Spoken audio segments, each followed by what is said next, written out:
kamnandi la ngaxabana khona noNkulunkulu ukubuyela emuva emsebenzini. Kwahamba futhi waphinde wafuna umsebenzi. Ngabuyela. Kulo msebenzi angikhiphe ku. Right. Hayi ukuthi uNkulunkulu mhlamba akafundi ngisebenza ngoba phela ngathi mangisekhaya ngavela aqala ibhizinisi lokudayisa amagwinya and futhi uboni ayihamba. Yes. Bonke uNkulunkulu uyayibusisa. Indlela ayibusisa khona kodwa manje emsebenzi abantu bengifonele bethi umsebenzi awuqhubeka ngibuye. Kulo msebenzi. Mina okwami engakwenza okubi ukuthi vele ngibuyele lo msebenzi. Ngathi mase ngizobuyela emsebenzini wavela nginika uIsaya uNkulunkulu.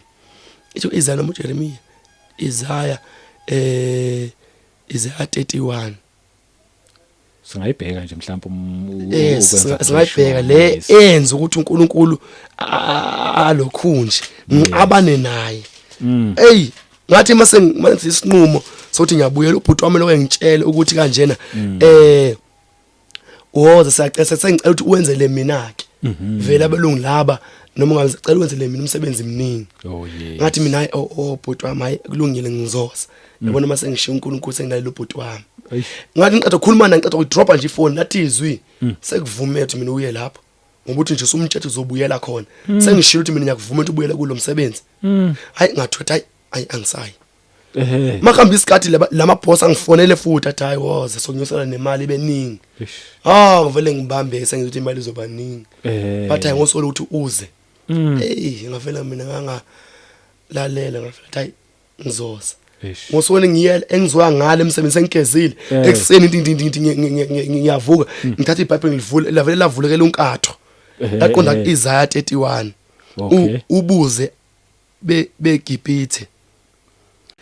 Lelizwi ngathi mangilivula ngilifunda lithi kanje verse 1 wokubona abehlela eGibhithe ukuba basizwe khona. Uthi bencike emahashini bethemba ezinqoleni ngokuba ziningi nakubo abamahashi ngokuba benamandla kepha ababheki ngokongcwele kaIsrayeli noJehova abamfuni. Nokho naye uhlakaniphile uyakuletha okubi akayi kubuyisa amazwi akhe kepha uyakuvukela indlu yababe nosizo labenza okubi. Yes. Ilelizwi anginika lona uNkulunkulu. Khona lalisho khona ukuthi uzokhubeka naye osizwayo. Verse 3 uthi ke abaseGibhithe bangabantu abasiye uNkulunkulu. Abamahashi abo ayinyama awasiwo umoya. Nalapho uJehova uyakwelula isandla sakhe uyakukhubeka naye osizayo kuwe naye osizwayo baphele bonke kanye wanginika ngavela manivula iBhayibheli lefele lezi lathi yes emva kaloko ngaziba sengibambelele ukuthi ngiyothola imali eningi bazoyinyusa ngavela ngaqhubeka ngaye kanti sizovuka inkinga ngibona ukuthi ngiyaxabana noNkulunkulu. Bengihola ngisebenza lo msebenzi ngihola imali engasayiboni. Ngasakhona ukuthi ngene ingubo zokugqoka. Ekhaya yona sebeyikhuphulile still awuyiboni. Still. Ngithi mase kwenzeka lelizwi uthi ke ngoba ngehlela eGibhithe ngifuna ukuyosisa la ngiphe khona uNkulunkulu sengibuyela khona ngoba wathi mase ngiphumile futhi okwesibili wangikhumbuza ukuthi ngathi the time sengibatshele kuyiboss emsebenzi ukuthi ngisengisindisiwe angisaphuza ngisenzani. Bafele bathi mina ngizoba umfundisi. Iboss ubaba wakhona utshela umama wakhona ukuthi uzoba umfundisi. Mase mtshele lo mama sengisele naye ngingedwa wangitshela ukuthi abafundisi abasebenzi kulelo msebenzi. Abasebenzi abafundisi la abangeke bakhona ukuma. Ngeke baze basebenze kulelo msebenzi abafundisi. Ngathi hayi mina ngizokhona ukuma. Wathi hayi ngifisela inhlanhla.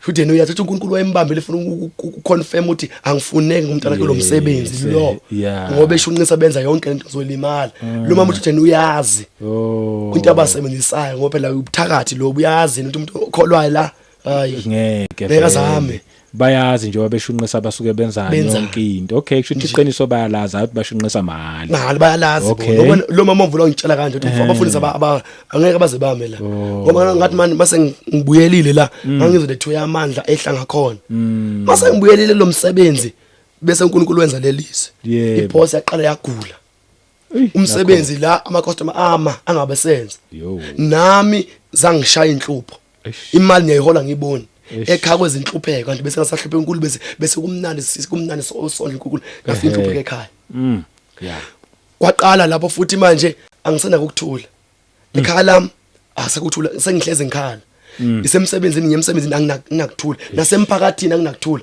nasenkonzweni bengiya kuyo bengizingelwa befuna ungilahla phansi ubona lifikile lenkulu lingitshele ukuthi phuma kulo msebenzi anguyeke manje mina ngimela ukuthi angizophila ngani ngamthemba uNkulunkulu